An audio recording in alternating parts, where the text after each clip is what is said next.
Oh, and this morning I was watching this movie, another old movie. It was a Lifetime one, and it's really old. It had Robert Urich again. I think that's how Ulrich. I just remember he was like, I don't know, he was like the Brad Pitt back then, the Brad Pitt of the times. He was very popular. Girls really thought he was so cute. He was a really good looking guy, and he's in this movie. But the other day when I had seen him, I've seen him in a couple movies now, and over the last couple weeks, and it's just weird. Like I haven't Googled it. I'm sure I could, but I mean, even that is all like fake and lies. I mean, they manipulate information so much. I heard. I was going to talk about this movie, but I always go off. It is impossible. So the movie thing I wanted to talk about, but let me think what that other thing was. Oh, okay. Let me just talk about the movie, and then I will go in and talk about the other thing if I can. I'll have to remember what it was because I really wanted to talk about it too. But on the movie, so oh, I remember now. It was something I saw yesterday.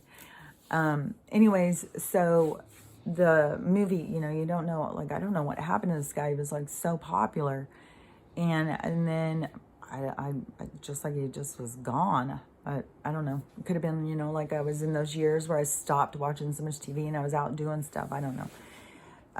But anyways, in this movie, it's really old, and even Gwyneth Paltrow's in it, and she's one of the kids, and in these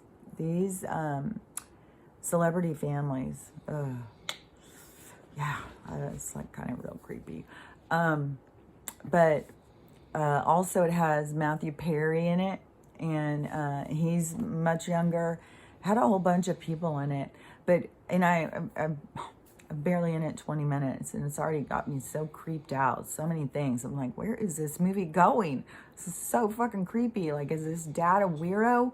But I kind of go I kind of get creeped out by creepy dads. So maybe he's gonna, be a really cool dad. But there's several things in it that I thought was interesting. Just is so funny when you go back and you look at those movies, and the woman's in the hospital. Her husband had a heart attack, and she's sitting there talking. Everyone's smoking a cigarette.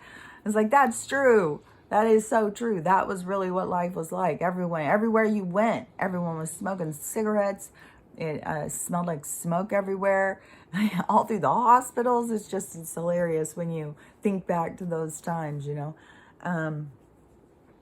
And one of the other things is when this guy has this heart attack, and then all of a sudden he's scared to do anything. I was like, I can't do that. I can't do that. I got the angina. And my first husband's mom had the angina, and she was scared to do anything. She just, she was a very active woman. And then when she got told, you got like a blockage or whatever, if you start doing a lot of stuff, you might get a little pain in your heart, take your nitro and sit down and rest. It's the angina. So she was always having the angina, and she was always scared. She always thought she was going to die. So she's like glued to her recliner. And that was what this guy started doing. He started getting scared to get up and do stuff. And it is so much. It's how they put stuff into your head. Like, you got a defective heart, you move, you're going to die. And then what, you're going to spend like the next 10 or 20 years sitting in a recliner because you're scared if you move, you're going to die? Or do you go up and you start living your life and experiencing life while you're living? I mean, they just mess with our heads. And, when they keep us so in fear of death, I mean, that's what so much of this is going on right now. So much manipulation, all out of the fear of death. When you can't die before you complete your contract. It's like, you've got a contract, you're going to complete it. You're not going to die ahead of time. When you complete it, you will go. And, just like you can't, if somebody's meant to be born, you can't stop them. I mean, just like my mom took that abortion bill. And, here I am. So, your time is your time. It doesn't matter. Like, it is the time that you're going to be alive and go through your experiences. So, everything else is a manipulation of those concepts. But, when I'm watching some of this stuff, like one of the things the guy was going around with a white glove on, checking for dust. That was a thing. That was a real freaking thing. People were so uptight back then, and everything reflected on them. If there was dust, it reflected. I mean, we would have to get up and go outside and pull weeds, sit on the ground and just pull weeds. Like, because people can't see a weed in your yard. It's like, I'm pretty sure I've already put that out there, how weird I think it is anyways, that we got weeds growing prolifically. They are just happy as hell. You don't have to do shit to them. And instead, let's pull all the weeds, cut them all down, and let's plant grass, which you have to nonstop put chemicals and water and keep the weeds out. And I was like, oh my God, what do we just want? Work? We're just looking for more work. I got to go to work. So I come home, I got more work to do. It's like, why? Why do we plant grass? Like, it's such a manipulation of our mind, I swear. It's just another way to compete.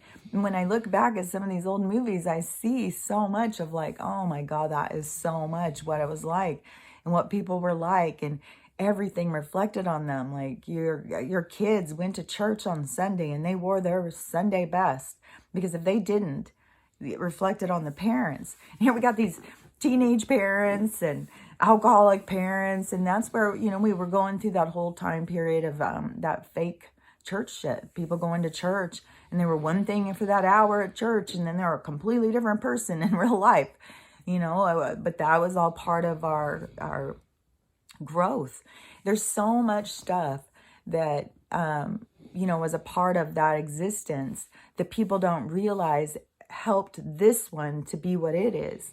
It transitioned us into a different way of being. Everything that we went through as we were going through experiences, we were changing things all the time to get us to where we are, which, we're still changing things, but with their manipulation, they're just trying to, create this huge division, and part of it is, this group destroyed the planet and this group's trying to save it. So, but it's all manipulation, and they're using their campaign slogans and their colors and all their bullshit just to create more division. The earth has cycles. It goes through its cycles. And right now, all this stuff they're doing with the manipulation of the weather and, somehow manipulating the skies. Today it says we're going to have the sun out. I can't wait. I wish it really was. But it will be, I don't know, be out yonder somewhere over there, and it'll go past. You have to go out and look down the road, see if you can see a way out yonder.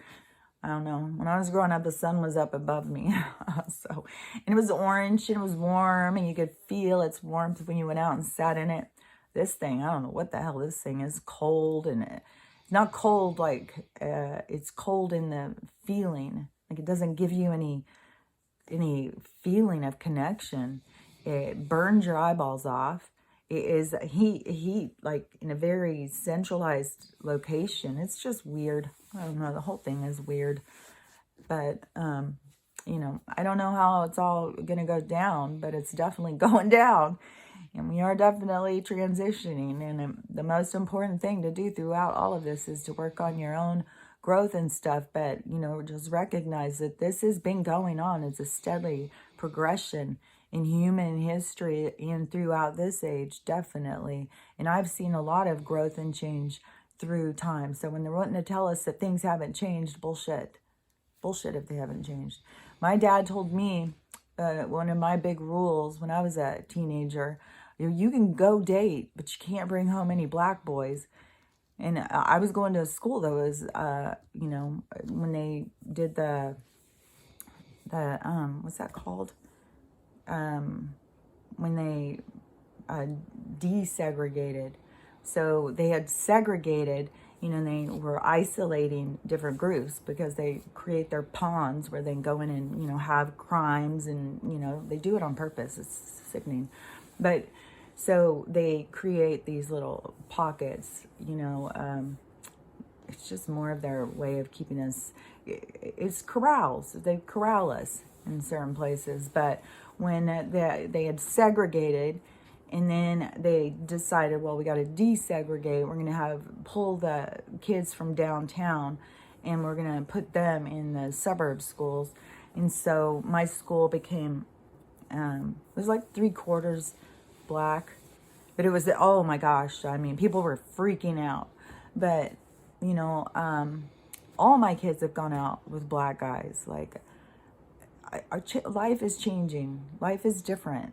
It is not the same. We are transitioning. We are growing, and we are becoming more accepting. We're starting to really understand that it is nothing to do with what's on the outside. It's what's on the inside. That the outside is just, you know, it's just like the car. You just go and get a, you know, this car, that car, what color, what. I mean, even if you go in to say something like you have a car, they want the make, model, color. What's the number on the back? They want all the details, you know. But that's all it is like your avatar is just like that. It's just a vehicle.